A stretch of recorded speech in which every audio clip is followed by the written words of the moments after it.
Muy buenos días, distinguidos amigos. Bienvenidos a la primera entrega de las presentaciones en el diálogo libre de los candidatos presidenciales a las próximas elecciones del día 5 de julio, elecciones presidenciales y legislativas.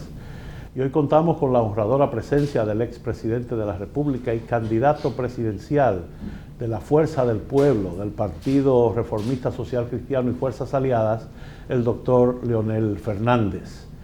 El panel de periodistas que tendrá a su cargo la conducción de este diálogo libre está encabezado por la subdirectora de Diario Libre, la periodista Inés Ayspún, la jefa de redacción de la Mesa de Profundidad de Diario Libre, la periodista Rosana Figueroa, y nuestro editor político, el periodista Abel Guzmán.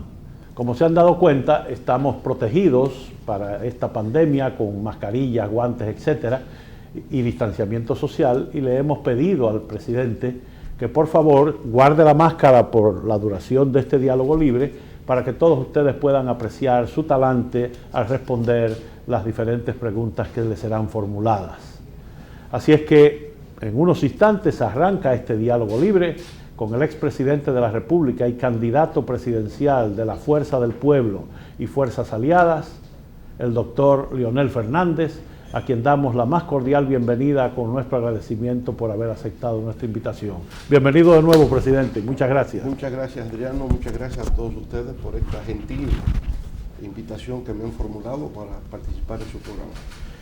En esta semana usted dijo que quería esta nueva oportunidad de llegar a la presidencia de la República porque había algunas cosas pendientes, algunos temas que usted quería, tenía la necesidad de contribuir al pueblo dominicano resolviéndolos.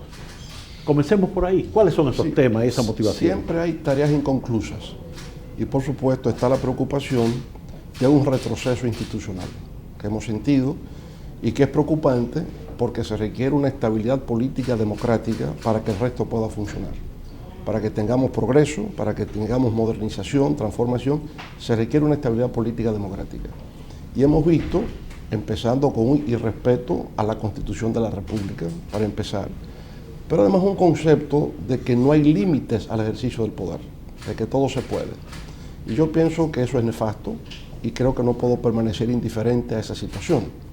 Pero por lo demás yo creo que hemos concluido un ciclo histórico, desde 1996 a la fecha, que fue un ciclo de crecimiento económico, de cambios indudables en distintos estamentos, en distinto orden, pero estamos iniciando un nuevo proceso, más complejo, un proceso que va a requerir de la participación de gente con experiencia, porque sobre todo ha sido el impacto también de esta pandemia, ¿no? Que tiene múltiples dimensiones, es sanitario, es económico, es social, es ambiental, y por consiguiente me veo compelido por las circunstancias a tener que participar de nuevo en el escenario público. Muy bien. Doña Inés. Gracias, director. Presidente, una de sus promesas de campaña es devolver el 30% de los fondos de las AFP a los ahorrantes. No, debo hacer una aclaración. Yo me he referido al hecho de que quienes han planteado el 30%, acceder al 30% de los fondos de la AFP para los trabajadores, la respuesta que ella ha dado es que eso perjudicaría la estabilidad macroeconómica y que por consiguiente podría generar una desestabilización económica y social en el país. Perfecto, el argumento me parece válido, pero cuando se argumenta eso, el gobierno hace una transacción por 40.000 millones de pesos, Banco Central, AFP y el Ministerio de Hacienda. Y entre otras cosas se dice que esos 40.000 millones son para obras de infraestructuras. Entonces yo he dicho, no, un momento. Con respecto a esos 40.000 millones, cuya transacción ya se ha realizado, vamos a reorientarlo en favor de los trabajadores y que se transfieran a los trabajadores. Ese es un poco el argumento que he sostenido. En su opinión, ¿qué reestructuración necesita este sistema de seguridad social que vemos que cada tanto aparece con un fallo, ¿no? O con una petición? ¿Cuál sería su propuesta? Mire, esta es la parte de pensiones, ¿no? En la parte de pensiones yo insisto que esos 40.000 millones de pesos entregados al gobierno eran absolutamente innecesarios. El gobierno lo está utilizando para la campaña electoral. Hay 10.000 millones que son para infraestructuras. Nadie sabe cuáles son los proyectos, nadie sabe cuáles son las firmas de ingeniería y consultorías que le están ejecutando, y por consiguiente es una obligación del gobierno dar esa información para saber de qué se trata. Ya había ocurrido en las primarias del PLD, 39 contratos de grado a grado por 12.000 millones de pesos, le quitan un porcentaje a los ingenieros, a los contratistas, y se aplica la campaña electoral. Me temo que está ocurriendo lo mismo en este caso. Hay 10.000 millones que no se responden. ¿Cuáles son las obras? ¿Cuáles son los contratistas? Para uno saber.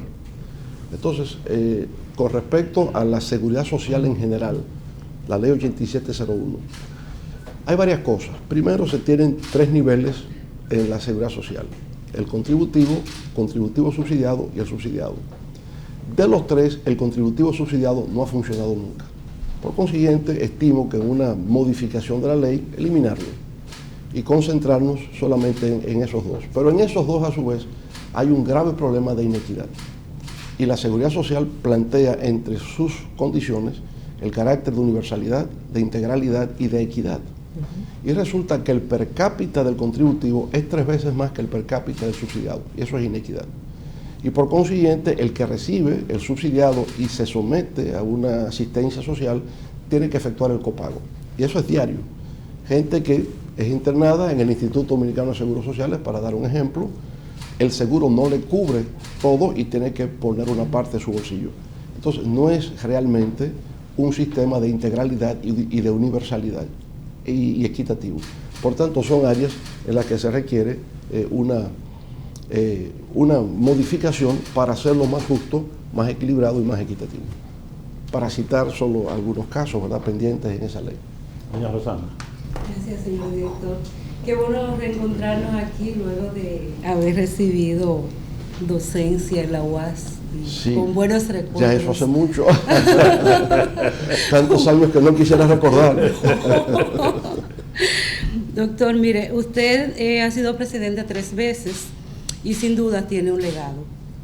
¿Qué haría para superarse a sí mismo si llegase nuevamente a ser gobernante?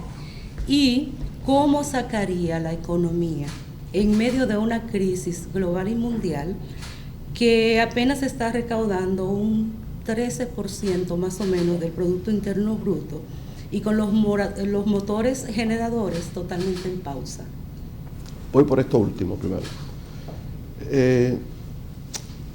Como respuesta al tema de la crisis del COVID-19, que como he dicho es una crisis de múltiples dimensiones, y no solamente de carácter nacional, sino de carácter global, que ha generado, en el caso nuestro, en el punto de vista económico, ¿verdad?, una contracción. Se ha dicho que entre enero, abril, de menos 4.7 y una caída en el mes de abril de menos 28. Es una cosa grave. ¿Qué es lo que se estima debe hacerse cuando se está en una situación de estancamiento o de contracción? Políticas anticíclicas de incremento del gasto público. Se hacen por la vía monetaria y se hacen por la vía fiscal. Por la vía monetaria hemos visto decisiones que haya adoptado el Banco Central, que fueron sugeridas inclusive por la fuerza del pueblo en su momento. Tiene que ver con la flexibilización del encaje legal, con la finalidad de proveer liquidez a las empresas, el acceso al crédito. Tiene que ver con moratorias al servicio de la deuda, disminución de tasas de interés, reprogramación de deuda, concesión de nuevos créditos a nivel internacional por los organismos multilaterales. Todo eso se puede hacer, pero en adición se pueden aplicar políticas fiscales. Por ejemplo, propondríamos una modificación a la ley de proindustria, estableciendo nuevos incentivos. Usted podría incentivar el sector inmobiliario, disminuyendo el pago por las transferencias a la propiedad inmobiliaria, actualmente es un 3%, disminuirla a un 1.5%, el tema de las hipotecas, que está en un 2%, fijarla en 0.25%, son propuestas que hemos hecho. O sea que por la vía monetaria y por la vía fiscal se pueden adoptar medidas que permitan una gradual reactivación de la economía. Por supuesto, estamos conscientes que el Estado Nacional Dominicano no está en total capacidad para enfrentar lo que está ocurriendo. Y por consiguiente hay una dimensión global de solución a la crisis, que de alguna manera ya se está abordando a través del G20, que reúne a las 20 economías más importantes del mundo. En esta ocasión, afortunadamente, se han puesto de acuerdo respecto a las políticas a aplicar, no así durante la recesión global del 2008, donde el mundo se dividió en 2 corrientes, la corriente americana, ¿no?, de expansión del gasto público, el modelo Obama, y el modelo europeo de austeridad, recorta el gasto que generó trastornos sociales y la emergencia de nuevos actores políticos, ¿no? Esta vez se está claro de que se requiere expansión del gasto público y por tanto la creación de un fondo global de cooperación y solidaridad. Ya se está hablando y estoy seguro que se pondrá en práctica porque es la economía mundial que tiene que recomponerse para volver a la estabilidad y al crecimiento. Usted manejó dos crisis. Sí. Usted llegó en el 2004 con la crisis del 2003 y luego lo sorprendió la crisis del 2008. Claro. ¿Qué lecciones aprendió usted del manejo de esas dos crisis? La primera fue una crisis interna, Sí. generada por la caída del sistema financiero nacional. Para la solución de esa crisis se requirió la intervención del Fondo Monetario Internacional y tuvimos que establecer una política de ajuste y estabilidad, inevitablemente. El problema se convirtió para la población en el tema cambiario. Y el tema cambiario fue a su vez un problema de falta de confianza de la población en los actores políticos del momento. Por tanto, al retornar, el factor confianza jugó un papel. La coordinación de políticas entre el Banco Central y el Ministerio de Hacienda, que entonces era Secretaría de Finanzas. Coordinar política fiscal con política monetaria, que siempre es como el origen de la solución de toda crisis. Y ya luego, paulatinamente, se alcanzó la estabilidad, la confianza y se reanudó el crecimiento. Y así llegamos hasta el año 2008, cuando se produce la caída de Lehman Brothers, se desata la crisis financiera global y cómo nos afecta a nosotros aquí en República Dominicana. En el año 2008, la economía dominicana estaba creciendo 7,5%. El impacto de la crisis financiera provocó que al año siguiente, en el 2009, cayera 3,5%. Aquí se aplica la política anticíclica con la intervención internacional. El Fondo Monetario viene al país y ofrece 1.500 millones de dólares para ser destinados al gasto. Gasten eso en los proyectos que ustedes entiendan. Así se hizo y al año siguiente, en el 2010, la economía creció un 11%.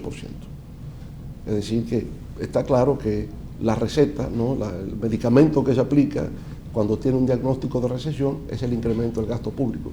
Alguien dirá, sí, pero eso aumenta el déficit, si eso incrementa la deuda, eso es real en el corto plazo. Pero en la medida en que la economía crece, el valor de la deuda vis a vis el PIB baja. Por lo tanto, no es algo a lo cual hay que temer. A veces hay el criterio de que el déficit per se es malo, depende. La Gran Depresión de los años 30 en Estados Unidos se manejó en base al déficit, políticas keynesianas. Lo que no puede es mantener un déficit de manera continua y que no responda a situación de crisis. Ahí tiene que jugar al balance y a la estabilidad. Pero en momentos de crisis no. Ese es, digamos, el torniquete que se le pone a la hemorragia en el momento. Ya luego la economía se estabiliza, crece y tiene un presupuesto balanceado.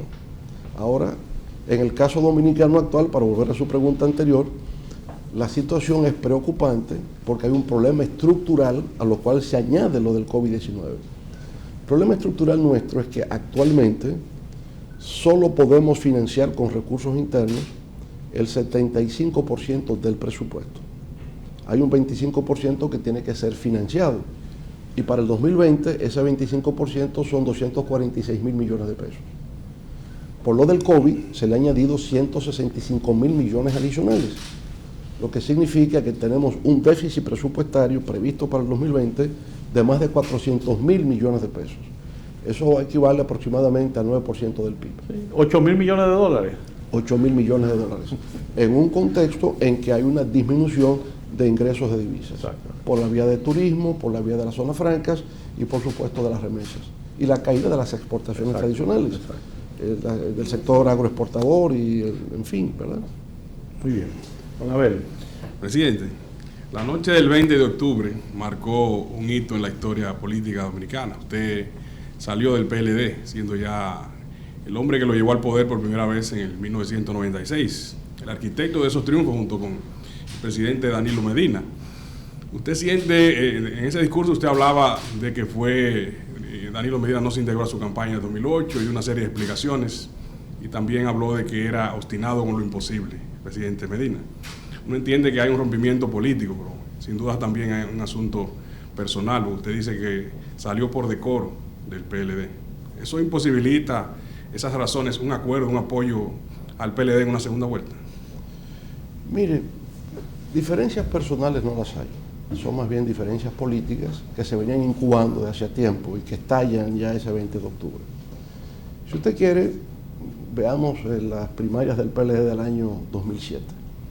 Bueno, yo soy presidente de la República. La Constitución me permite una repostulación. Las encuestas indican que voy a ganar en primera vuelta. ¿Por qué desafiar al presidente?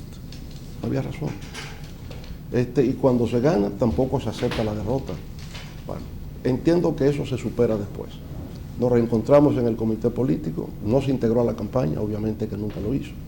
Su gente apostaba una segunda vuelta para que él apareciera como El Salvador, pero eso no se dio. Pero nada, se olvida eso y nos reintegramos a trabajar. Cuando llega el año 2011-2012, él no encabeza las encuestas, la encabezaba Margarita. Pero yo entendía en aquel momento que para mantener la unidad en el PLD, él tenía méritos acumulados en la organización para que fuera el candidato. Y se le apoyó. Y cuando empezamos la campaña estaba 30 puntos por debajo del candidato del PRD. Nos integramos a la campaña y ganó. Lo que yo menos puedo esperar es que una vez que se produzca ese triunfo, se utilice el poder en una campaña de descrédito permanente en mi contra, continuamente. Llegamos al 2015, se pretende la reforma a la Constitución, yo me opongo a la reforma a la Constitución. Y creo que tenía suficiente autoridad moral para hacerlo, porque en 2 ocasiones en que a mí se me presionó para que modificara la Constitución y siguiera en el poder, lo rechacé, lo desestimé. Porque siempre he creído que hay que respetar las reglas del juego democrático. Si la Constitución dice no, pues no. Usted quiere cambiarla para que sea posible, pero que no le aproveche usted, que no le beneficie al gobernante de turno. Tiene que ser a posteriori. No se quiso, se impuso. Bueno, yo comprendí que lo que había sido mi ortodoxia PLDista, de no ser parte de ninguna facción, de no organizar yo ningún grupo, ya fuera del poder no me daba resultado. Entonces, bueno, tuve que organizar un movimiento y dije que ese movimiento iba a ser de 2 millones de personas. Y lo logramos, 2 millones de personas. Yo entendía que cuando usted tiene 2 millones de personas en un partido que le responden a usted, eso obliga a ese partido a mantener su unidad. Y yo aposté a eso, diciendo que la organización de ese movimiento iba a obligar al PLD a mantener su unidad. Pero se decidió que no fuera así. O sea, no se respetó esa presencia.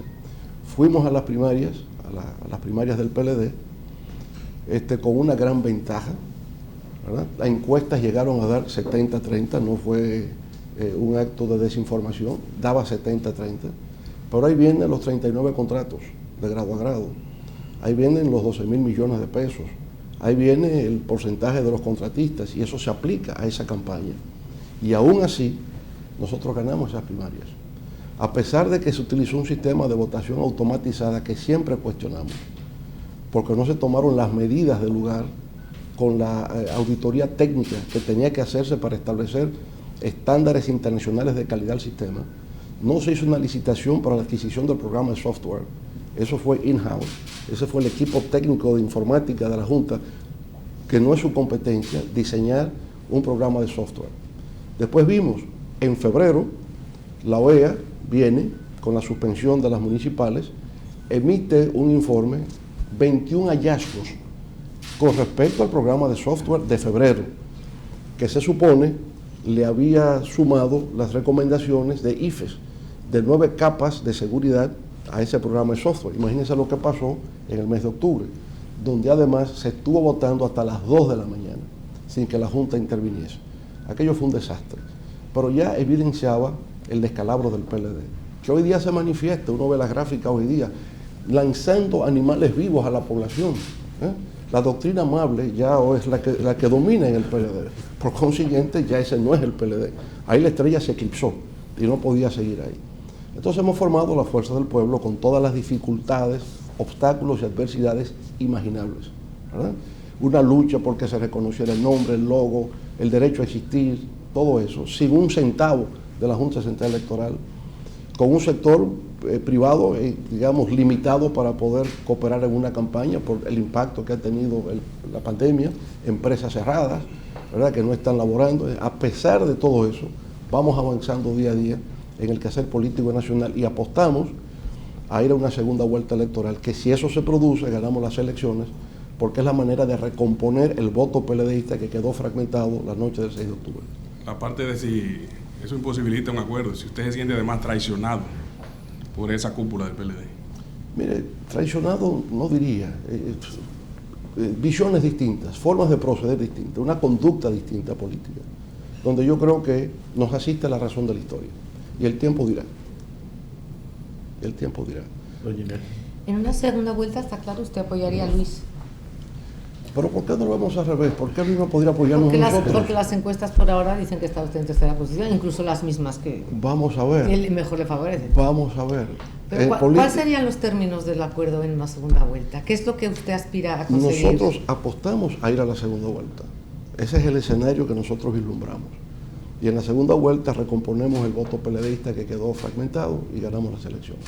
Ese es el escenario que contemplamos. ¿Usted votando por el PLD en la segunda vuelta o el PLD votando por usted, Luis votando por quién? El PLD votando por nosotros, las bases del PLD votando por nosotros. No pienso en la cúpula PLDista. O sea, usted aspira que en la primera se quedaría en segundo lugar. Así es. Esa es nuestra estrategia. Esa es nuestra meta electoral, con 2 millones de votos. 2 millones de votos nosotros lo tuvimos para las primarias del PLD el 6 de octubre. Es decir, tenemos una base de datos con los 2 millones de votantes. Estamos tratando de fidelizar eso. Y yo diría que en 2 semanas tendríamos la data para saber si contamos con esa base social electoral de apoyo. Yo haré un recorrido por los 158 municipios del país en la recta final de esta campaña, tratando de mantener ese contacto directo con nuestra base social de apoyo. Si tenemos la voluntad de Dios y el respaldo del pueblo, sí vamos a la segunda vuelta. Y por consiguiente se recompone ese tejido que quedó fragmentado y podríamos ganar las elecciones. Esa es nuestra meta, para eso luchamos. Y por consiguiente no vemos otro escenario que no sea ese. Ya las circunstancias dirán, pero por el momento estamos concentrados en enfocarnos ahí. ¿Y cuál ha sido la respuesta de la población? Pues cuando usted va al municipio X, usted probablemente pasa por frente al local del partido del PLD o por zonas donde está la gente. ¿Cuál es la reacción cuando lo ve usted? Muy positiva, saludan con mucha alegría. Adiós compañero, ¿cómo está usted? En fin, porque bueno, 46 años en una organización, 18 años presidente de ese partido. Estuvo en el corazón de cada uno de sus triunfos, no lo pueden olvidar tan rápidamente. Por supuesto, todo se recompone, todo va en dirección continua, la fuerza del pueblo pues va echando raíces de antiguos compañeros del PLD que vienen, pero también vienen del PRD y vienen de otros partidos, y viene gente independiente que encuentra un nuevo espacio de participación política. Porque también yo veo una clase media ávida de participar en la política, pero las puertas están cerradas en otros partidos. Ya son partidos muy grandes, partidos muy poderosos, no quieren a nadie, porque cuando viene alguien con cierto prestigio, el que está dentro cree que viene a disputarle su puesto. El juego suma cero. El juego suma cero. Entonces, bueno, la Fuerza del Pueblo es un partido de futuro. Yo he dicho, este es un partido no solo para las próximas elecciones, es un partido para las próximas generaciones. Y estamos nutriendo de jóvenes a la Fuerza del Pueblo. Actualmente tenemos 500,000 de jóvenes inscritos en la Fuerza del Pueblo. Y nuestra meta es llegar a 1 millón de jóvenes en la Fuerza del Pueblo. De manera que yo le veo muchas perspectivas de crecimiento, de consolidación, como una nueva fuerza política. Y eso está pasando en todas partes del mundo. La emergencia de nuevos actores políticos por doquier, como consecuencia del impacto de crisis económicas, crisis sociales, pero también del agotamiento de modelos políticos tradicionales. Lo vemos en Europa. O sea, yo he contado en estos días, usted toma el caso de Francia, dominada desde fines de la Segunda Guerra Mundial por 2 grandes fuerzas políticas, los gaullistas y el Partido Socialista Francés. El presidente Emmanuel Macron emerge de la nada, República en Marcha. Ustedes toman España, estuvo dominado por 2 partidos, el PSOE y el PP. Hoy día Podemos y Ciudadanos y Vox, es así. México, dominado 70 años por el PRI, sale del poder, el PRI retorna. Y en su primer retorno queda en tercer lugar y emerge Morena, que hace 2 años nadie sabía que Morena, desprendimiento del PRD, a su vez desprendimiento del PRI, y hoy Morena es el partido dominante. Y lo mismo ocurre en El Salvador. Expulsan a Bukele del Frente Farabundo Martí. Bukele forma un partido nuevo y hoy está en el poder. Acción Democrática y COPEI desaparecen de Venezuela. Liberales y conservadores ya no existen en Colombia. Hay una recomposición del mundo político en todas partes. Y la Fuerza del Pueblo en República Dominicana es parte de esa recomposición y de emergencia de nuevos actores políticos que aspiran a tener una base social de apoyo diversa. fuerza del pueblo es el pueblo. Ahí entran chiriperos, campesinos, trabajadores, estudiantes, amas de casa, pero también pequeños empresarios, medianos, grandes empresarios. Todos caben en la fuerza del pueblo, porque es una visión de país la que nosotros aspiramos a promover. Muy bien, doña Rosana. Usted durante su mandato propició una ola de reformas en el Estado, sobre todo en las empresas públicas, y esto trajo inversión privada de generación de capitales, pero desde el año 99 muchas cosas han cambiado, sobre todo en el sector eléctrico. Seguimos con apagones, con grandes déficits en las EDES, con un orden institucional de las EDES que es difícil de entenderlo, y me gustaría que nos hable un poco. ¿Usted cree que el sector eléctrico necesita una segunda ola de reforma? Y si usted le toca gobernar a partir de este año, ¿cómo lo haría? Mire, ciertamente en el 1999 se aprobó la ley de capitalización. Y es importante siempre establecer la diferencia entre capitalización y privatización. Y nosotros fuimos muy cuidadosos en eso para que no se nos pegara la etiqueta de neoliberales, porque no lo somos. Siempre estuvimos en el marco progresista. Ahora teníamos empresas públicas ineficientes que requerían constantemente ser subsidiadas por el gobierno y eso estancaba todo. Entonces, en virtud de la ley de capitalización se establecía el poder traspasar al sector privado el 50% del valor de la empresa, y el sector privado, por consiguiente, invertiría capitales equivalentes al valor de mercado de ese bien público. Y ahí vino el sector eléctrico. En el sector eléctrico yo diría que como consecuencia de la ley de capitalización avanzamos mucho en generación. Y en la actualidad el tema de generación eléctrica no es problema en la República Dominicana. Hoy hay mayor oferta que demanda en el país. Entonces, no es un problema de si podemos colocar electricidad. Si vemos el sector transmisión, estamos bien. Y lo que planteamos en nuestro programa de gobierno es simplemente 2 líneas de transmisión. Una que iría de Pepillo Salcedo en Montecristi a El Naranjo en Santiago, de 345 kilovatios, y otra línea de transmisión que va desde Monte Plata a San Pedro de Macorís. Transmisión está bien. El problema nuestro está en el área de distribución y comercialización, que se hizo la capitalización y vino una empresa española, Unión Fenosa, a gerenciar el proyecto. Pero ni el sector privado pudo con el tema de distribución y de comercialización, que tiene mucho que ver con, digamos, la pobreza de un segmento importante de la población que no ha estado en capacidad para poder pagar la electricidad que consume. Tiene mucho que ver con la estructura social de la sociedad dominicana, así lo he entendido. Entonces, el área de distribución y comercialización es importante porque es para distribuir pérdidas, es para controlar el hurto eléctrico, es para establecer un cierto orden. Entonces, para, de alguna manera, seguir avanzando, porque no es que no se ha avanzado, se ha avanzado. Lo que pasa es que no hay solución todavía definitiva al tema. Se ha planteado el pacto eléctrico, que está previsto en la ley de desarrollo nacional, de estrategia de desarrollo nacional, el pacto eléctrico. Y hay una propuesta sobre el pacto eléctrico que he leído, lo he estudiado, estoy de acuerdo con muchos de sus elementos, pero hay uno que no me resulta claro, que tiene que ver con la definición de la tarifa técnica. Y cuando se habla de la tarifa técnica se dice que habrá una revisión de la tarifa trimestral. Eso me preocupa porque toda revisión tarifaria en el sector eléctrico siempre ha significado aumentar, nunca la baja. A veces llegamos inclusive a tener combustible importado a menos $37 estuvo los otros días. Y sin embargo, en medio de la pandemia, para muchas personas el consumo eléctrico aumentó. Entonces no hay explicación racional ni clara sobre eso. Entonces, eso tiene que modificarse. Ahora hay otros elementos como los,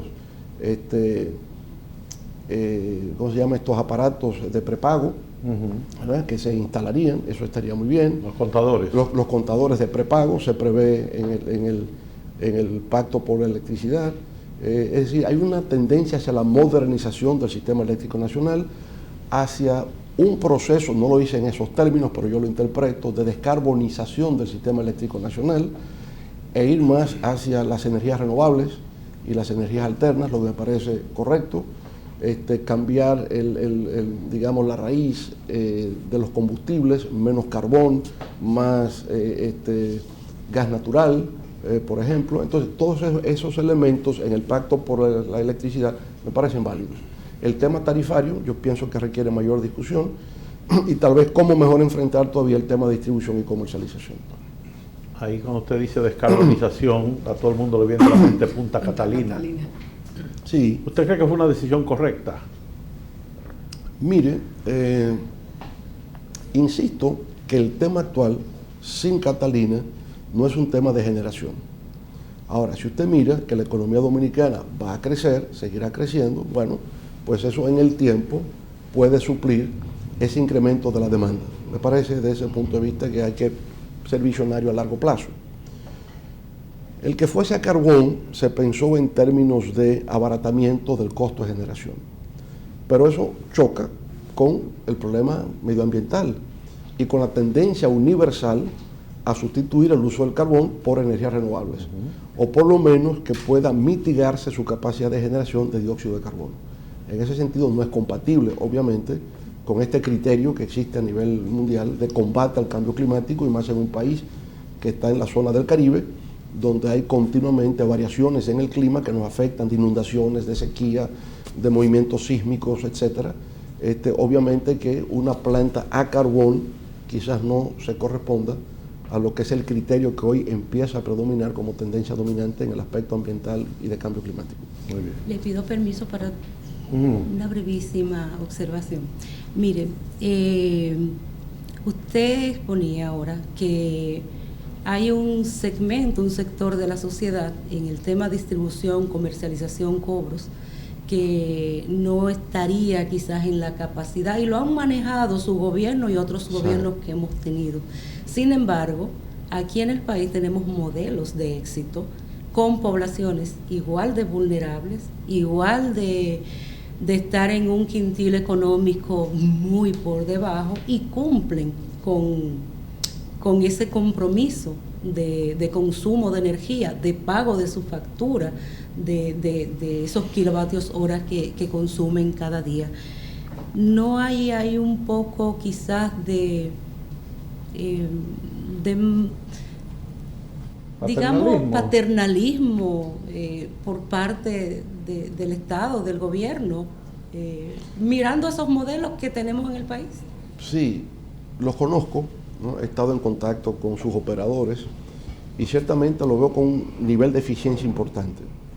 Ahora, por alguna razón, entran en conflicto desde el Estado con ellos, las sedes, ¿verdad? Y eso dificulta que se pueda como consolidar como una alternativa.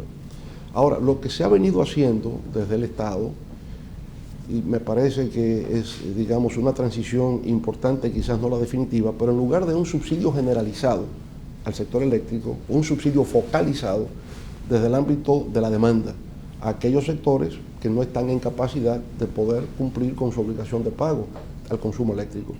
O sea que en lugar de ir a un sistema de subsidio general al sector eléctrico, más bien identificar aquellos segmentos de la población vulnerables en incapacidad de pago y entonces focalizar ahí el subsidio. Eso es lo que se está haciendo, me parece más efectivo que el subsidio generalizado. Obviamente que a veces el problema del sector eléctrico tiene que ver con los precios de los combustibles. Esa es una dimensión que hay que tomar en cuenta. Hubo un momento durante nuestra administración que el precio de los combustibles llegó a $150 el barril y por tanto el subsidio al sector eléctrico llegó a ser de $1.500 millones al año. En un escenario donde por mucho tiempo el petróleo estuvo a $28, $30 el barril, el gobierno se ahorró en esos años por lo menos $1.000 millones al año, absolutamente. Entonces ahí viene otro tema de cómo ahorrándose $1.000 millones aumentó la deuda, y eso es otro debate. Pero tampoco se produjo una baja en la tarifa eléctrica, a pesar de que el petróleo bajó de manera sustancial. Y esos son los temas que quedan pendientes de una cierta irracionalidad. O sea, ¿cómo me explico que si de $150, bajó a 30, y yo no pude verlo en lo que tiene que ver con la tarifa de consumo. Vamos a ver. Presidente, sin olvidar lo que pasó en febrero, ¿verdad? Las fallidas elecciones del voto automatizado. Pero el 15 de marzo no hubo queja, prácticamente no hubo impugnaciones. La Junta ha estado dándole respuesta a los partidos, ahora se está logrando el voto en el exterior. ¿Usted entiende que la Junta está organizando bien el proceso y se ha reivindicado? Eso será un tema de la historia, si se ha reivindicado o no. Yo diría, la lucha en el tema del voto automatizado. Todo el mundo estuvo de acuerdo en principio que fuera voto automatizado. Nadie dijo que no, nos pareció un avance. Es más, cuando me hacen la presentación en la casa presidencial del PLD, digo, yo lo felicito, qué bien. Ahora, ¿cómo iba a funcionar el voto automatizado? De doble forma. Es el voto electrónico respaldado por el físico, o sea, sale un comprobante físico que se deposita en la urna. Si yo lo deposito en la urna, ¿es para qué? ¿Para qué yo lo deposito en la urna? Para que cuente, ¿verdad? Entonces, bueno, la Junta se negó a contarlo. Y yo decía, yo conozco el sistema porque estuve en Venezuela representando UNASUR en las elecciones legislativas de diciembre del 2015, de donde salió la mayoría parlamentaria que tiene la oposición.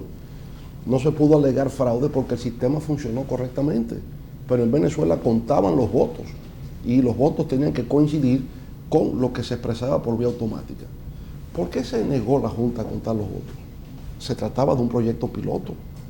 Si funcionaba bien, se iba a aplicar para las municipales. ¿Por qué no quiso? ¿Por qué se negó? ¿Qué costaba eso si por vez primera lo estábamos ensayando? Eso es una incógnita que solo el tiempo podrá explicar.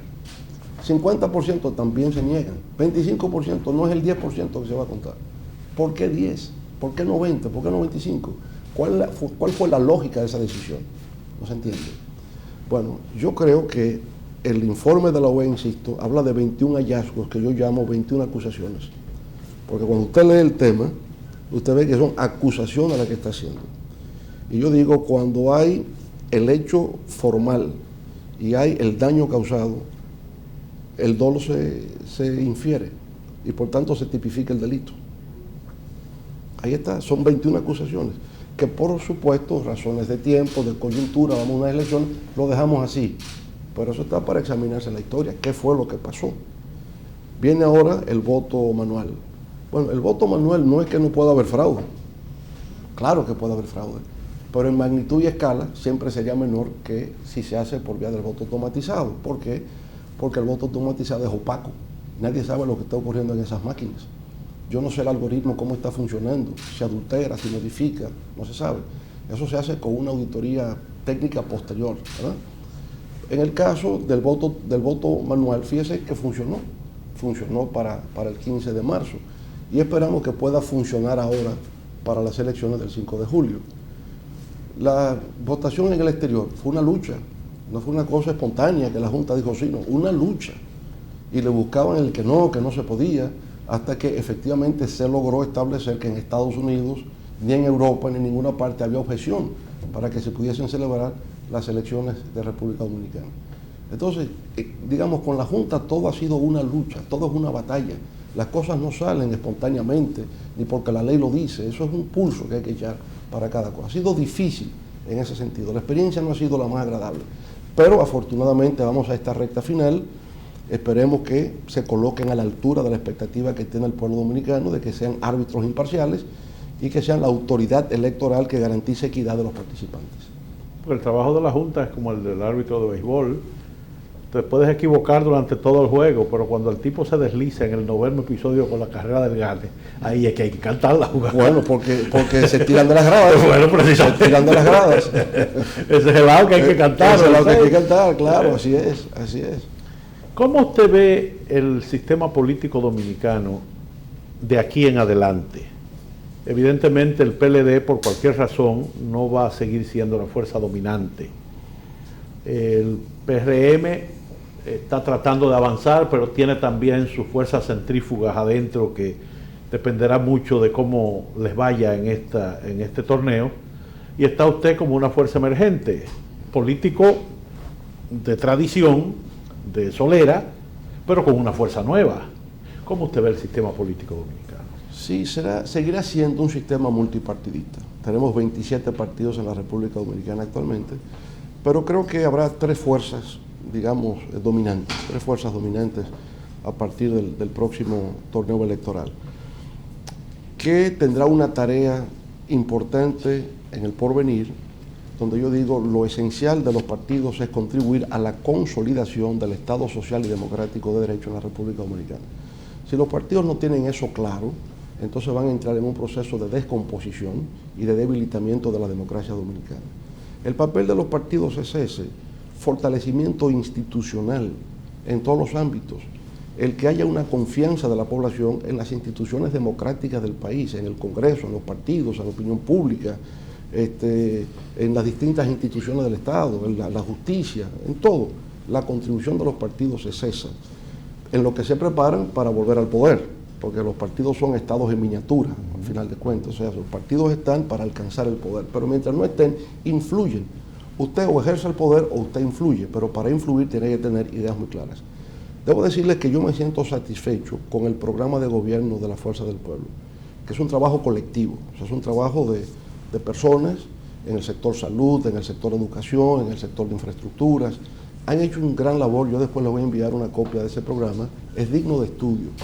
Y cuando pase este proceso electoral, en la Fuerza del Pueblo vamos a estudiar en profundidad cada uno de esos temas, porque también se trata de formar gente que sean hacedores de opinión pública, que incidan en el debate nacional, y cuando se llegue al poder se tenga todo un programa de ejecución de ideas y de proyectos que hagan que el país pueda seguir avanzando, progresando y transformándose. Porque hemos llamado este programa 7 pilares para una nueva ola de transformaciones en la República Dominicana, porque partimos de la premisa que decía al inicio del programa, que desde 1996 a la fecha sí ha habido una transformación del país en todos los órdenes, pero ya requiere en estos momentos de una reprogramación, una reformulación, esa nueva ola de transformaciones. Y eso está planteado en esos 7 pilares del gobierno, del programa de gobierno de la Fuerza del Pueblo. Muy bien, doña Inés. En los últimos años, en las encuestas, ya los ciudadanos daban a la corrupción como uno de los problemas que más les preocupaba. Luego saltó ya Odebrecht, que no asombró a nadie, pero es como lo que levantó el velo, ¿verdad? Usted, que conoce también desde dentro todo lo que se maneja en el Estado y cómo funciona, ¿usted cree que se puede desmontar este sistema de corrupción política? Sin duda que sí. ¿Cómo? Sí, fíjese, porque es un tema también universal. Usted lo ve en España. Usted coge el periódico El País y todos los días salpica con una noticia de algo, ¿eh? Es un problema universal, es un problema milenario, pero es un problema que en los últimos tiempos ha cobrado mayor significación, mayor importancia y mayor interés por parte de los ciudadanos. Lo primero que habría que hacer para enfrentar con eficacia el tema de la corrupción es tener la institucionalidad legal. En República Dominicana hemos ido avanzando en ese sentido. Por ejemplo, la ley orgánica de presupuesto, de tesorería, de contraloría, la ley que tiene que ver con licitaciones de bienes y servicios del Estado, ley de contrataciones de ventas, compras del Estado, la ley de función pública, la ley de rendición de cuentas. Todas estas leyes, de alguna forma, contribuyen a establecer el mecanismo legal, porque el funcionamiento del Estado descansa en el principio de legalidad. Tengo que tener la legalidad. Nada que no esté prohibido es porque está permitido. Por tanto, yo establezco qué es lo prohibido y a partir de eso, en qué consiste y se tipifica el delito. Usted toma el ámbito de la justicia. En el ámbito de la justicia podemos decir cosas, pero con respecto a lo que éramos se ha avanzado mucho. Por ejemplo, ¿quién puede ser juez en la República Dominicana? Todo egresado de la Escuela de la Judicatura, que se somete a un concurso de oposición. Antes, el Senado de la República designaba a todos los jueces, jueces de paz, primer grado, Corte de Apelación, Suprema Corte, todos. Hoy día no. Hoy día, el Consejo Nacional de la Magistratura, que es un órgano colegiado, escoge a los jueces de las altas cortes y ya luego los demás entran por concurso. Igual el Ministerio Público. Luego que hablan de la independencia del Ministerio Público, y quiero conceptualmente cómo lo manejamos, porque el Ministerio Público en cualquier país democrático de Estado de Derecho es una dependencia del Poder Ejecutivo. Es el Poder Ejecutivo que nombra al Procurador General.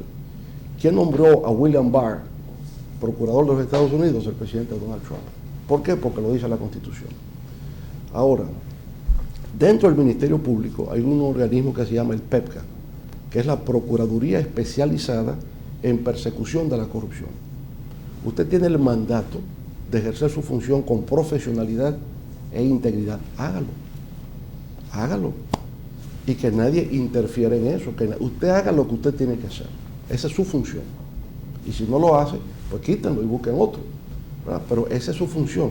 Por tanto, existe el criterio de un procurador independiente que tiene que prevenir, tiene que investigar, perseguir y acusar con respecto a la corrupción administrativa. El andamiaje legal existe. Yo pienso que hay todavía un aspecto donde podemos mejorar. En la prevención existen las comisiones de ética en cada una de las instituciones. Hay una dirección general de ética. Existe la ley de función pública, el Ministerio de Administración Pública, donde se evalúan a los funcionarios periódicamente, se les promueve, hay un consejo de disciplina, es decir, todo eso existe. Ahora hay algo que yo creo que sería importante avanzar, el rol de la Cámara de Cuentas. Yo pienso que hay una debilidad institucional en la Cámara de Cuentas. Creo que la propuesta nuestra es que la Cámara de Cuentas rinda un informe trimestral al Congreso de la República respecto de sus investigaciones, respecto de sus auditorías. Uno. Segundo, planteamos la creación de un cuerpo de auditores externos bajo el control de la sociedad civil para que pueda ejercer esa auditoría externa a la que realiza la Cámara de Cuentas y que la sociedad civil tenga acceso a la información pública que se genera y que tiene que proveer la Contraloría General de la República. La Contraloría hace el control interno, la Cámara de Cuentas hace control interno, esta comisión de auditores externos hacía la auditoría externa. Y yo creo que ahí veríamos mayor transparencia en lo que hace el Estado. Entonces tiene que haber una política de prevención, primero es evitar que eso ocurra, la vigilancia, yo creo que la comunicación hace su papel, el periodismo de investigación hace su papel, las denuncias juegan un papel en la opinión pública. Entonces hay un factor de prevención, la ética, la opinión pública, etc. Tiene que haber uno de investigación, otro de persecución, y el Ministerio Público presentar las pruebas, y el otro ya la justicia. Y la justicia es un órgano independiente del Estado, previsto en la Constitución como tal. Claro, sí, y hemos visto eso en esta ocasión, desde el Poder Ejecutivo han interferido con el Poder Judicial. Pero hemos visto también reacciones de parte de esos jueces diciendo que no, que con ellos eso no es posible, trazarles pautas.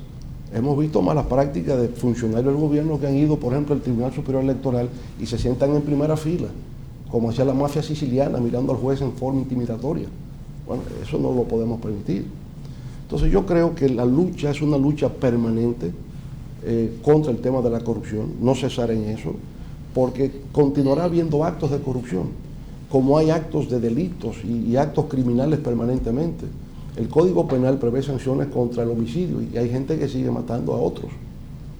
Es decir, a veces ni siquiera la previsión legal frena, pero de alguna manera sí permite crear condiciones de que si haces esto hay tales sanciones, y eso sin duda alguna que influye en la conducta humana. Por tanto, es un tema, lo sigue siendo, lo estará, y es algo en lo que iremos avanzando continuamente en cómo mejor enfrentarlo y perseguirlo y castigarlo. Doña Susana. Profesor, mire, yo no sé si son coincidencias o diosidencias. Como católica yo prefiero pensar que son diosidencias. En el diálogo, en la serie de diálogo que se realizó con las candidatas vicepresidenciales, me tocó participar con la doctora Margarita Cedeño de Fernández, su esposa. Le hacía una pregunta sobre su percepción y quisiera repetírsela a usted ahora. Como una pareja que está corriendo en el ruedo político, cada uno aspirando a llegar, ella trabajando para un candidato, usted trabajando para su posición y para una candidata vicepresidencial. ¿Cuál es su lectura? Cuéntanos un poco cómo se siente, cómo se maneja eso. Mire, yo prefiero dejar eso para mis memorias, porque si las digo ahora no habrá la curiosidad para comprarla cuando las escriba.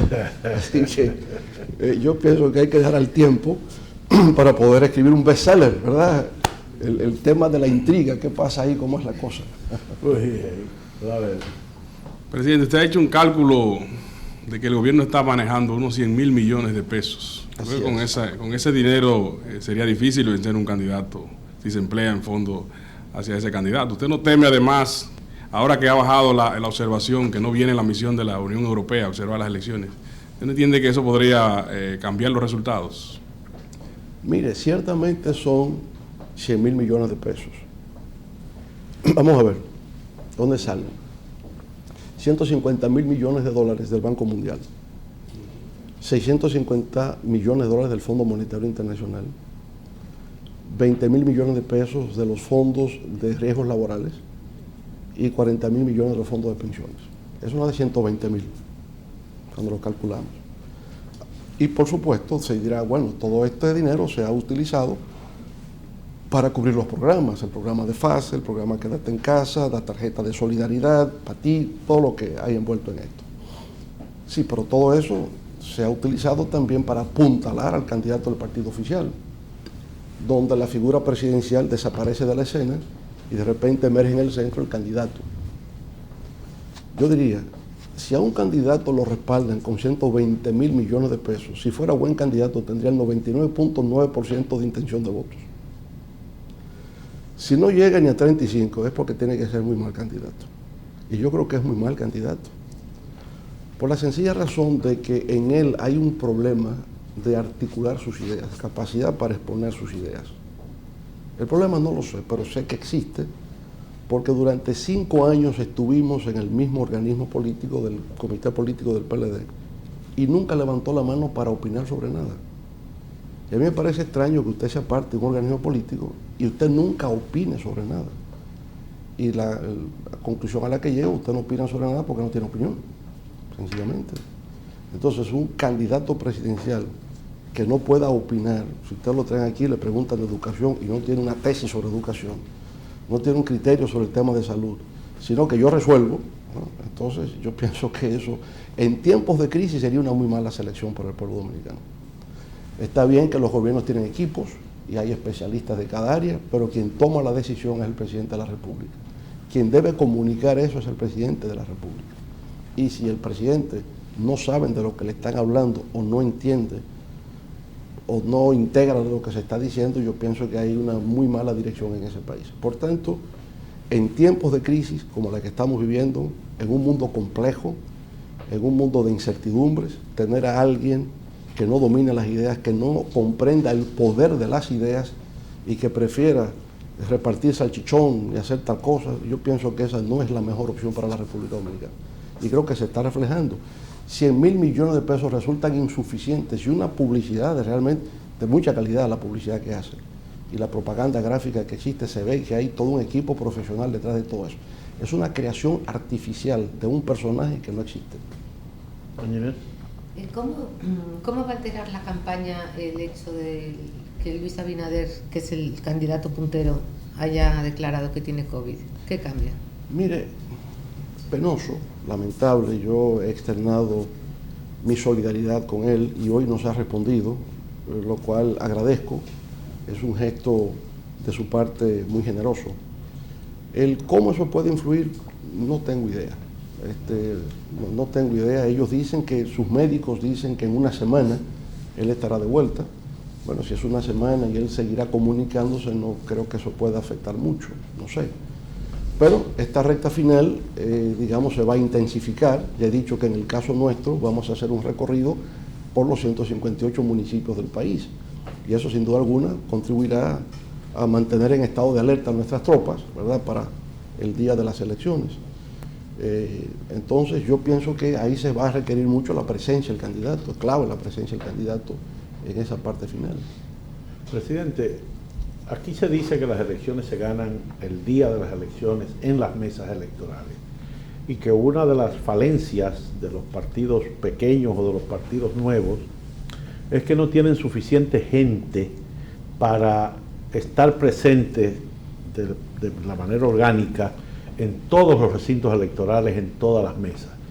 ¿Cómo está preparada la Fuerza del Pueblo para ese día? Sí, mire, nosotros hemos estado seleccionando todo el personal nuestro, que son 265.000 personas, ya están seleccionadas para lo que tiene que ver trabajo de delegados en los recintos electorales, delegados y suplentes también en los colegios electorales, más una logística de casas de apoyo en las cercanías para proveer digamos, de servicios a los compañeros que están trabajando en el área y que requieren en algún momento esa capacidad de apoyo, ¿no?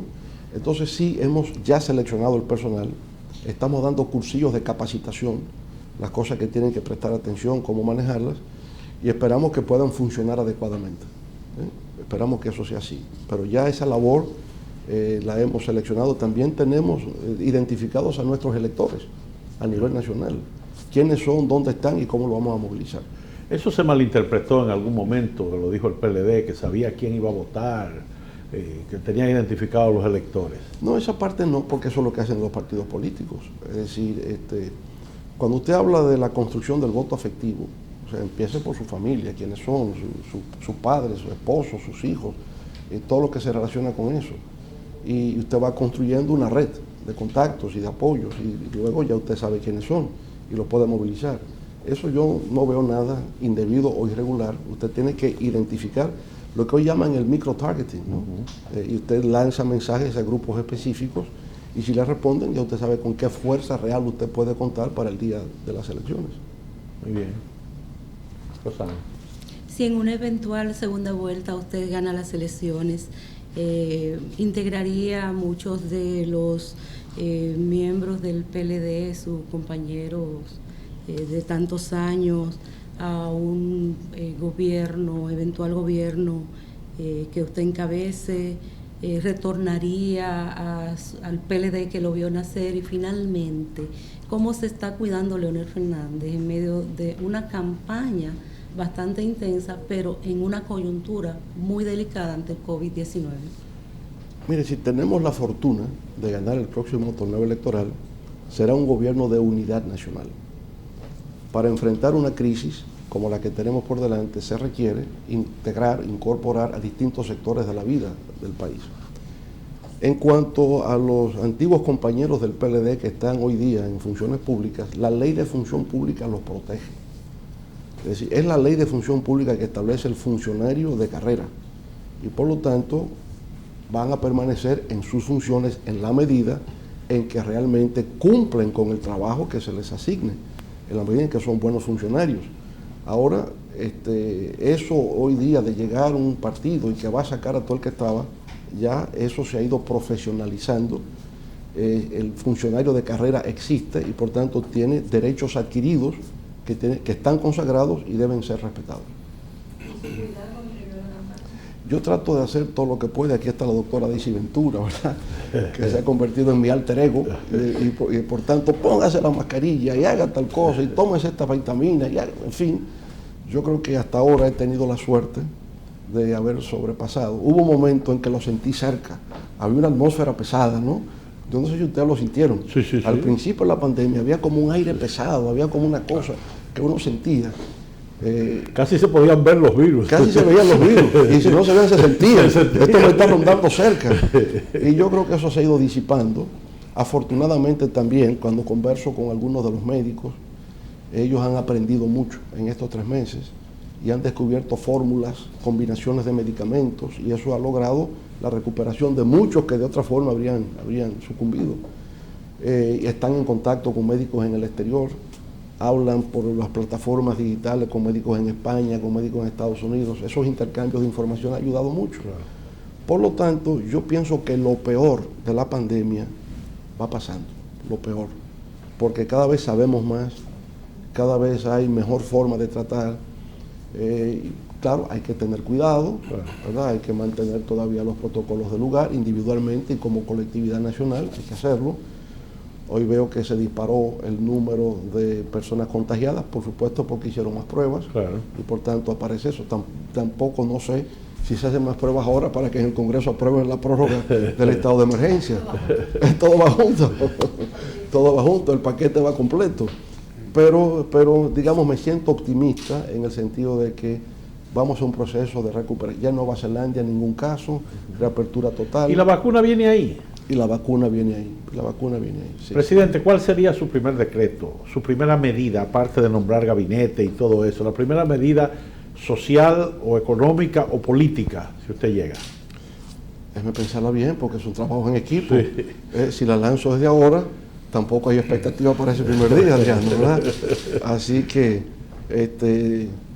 en el momento ya se verá exactamente por dónde empezar. Pero es lógico que hay medidas de corto plazo como consecuencia de la crisis que hay que adoptar. Por de pronto, no dejar a ningún trabajador desprotegido, a ningún sector de la vida nacional impactada por esta crisis, sin contar con las condiciones que permitan la satisfacción de sus necesidades básicas. Muy bien. Nos queda un minuto. Me gustaría que usted hiciera una exhortación al pueblo dominicano con relación a las elecciones del 5 de julio. Mire, estas elecciones son muy accidentadas, en el sentido de que ocurren en medio de una crisis sanitaria, donde los candidatos no hemos podido realmente mantener un intercambio físico directo con los votantes, que es el pueblo dominicano. Pero a pesar de eso es mucho lo que está en juego en el país. Está en juego el fortalecimiento institucional democrático de la República, está en juego el hecho de que podamos reactivar el crecimiento, la estabilidad, la confianza de los inversionistas para que haya desarrollo sostenible en nuestro país. Es un momento, estas elecciones van a definir el curso de los próximos 25 años, en el sentido de que se inicia un nuevo ciclo histórico, termina uno, empieza otro. Si el candidato electo no tiene claro en qué consiste el inicio de este nuevo ciclo histórico, entonces podemos no lograr sus objetivos. Desde la Fuerza del Pueblo lo tenemos claro, sabemos qué es lo que hay que hacer en cada uno de los 7 aspectos básicos de la República Dominicana y por consiguiente creemos que de ser electos vamos a contribuir a un fortalecimiento de la democracia en la República Dominicana, expansión de sus libertades, sus derechos, pero al mismo tiempo crear la plataforma para un nuevo paradigma de desarrollo sostenible basado en el conocimiento, basado en la innovación, la competitividad y la productividad. Muy bien, pues muchísimas gracias al expresidente de la República Dominicana y candidato presidencial de la Fuerza del Pueblo y Fuerzas Aliadas por su participación en este diálogo libre. A todos ustedes muchísimas gracias por la atención prestada y hasta un próximo diálogo libre. Buenos días.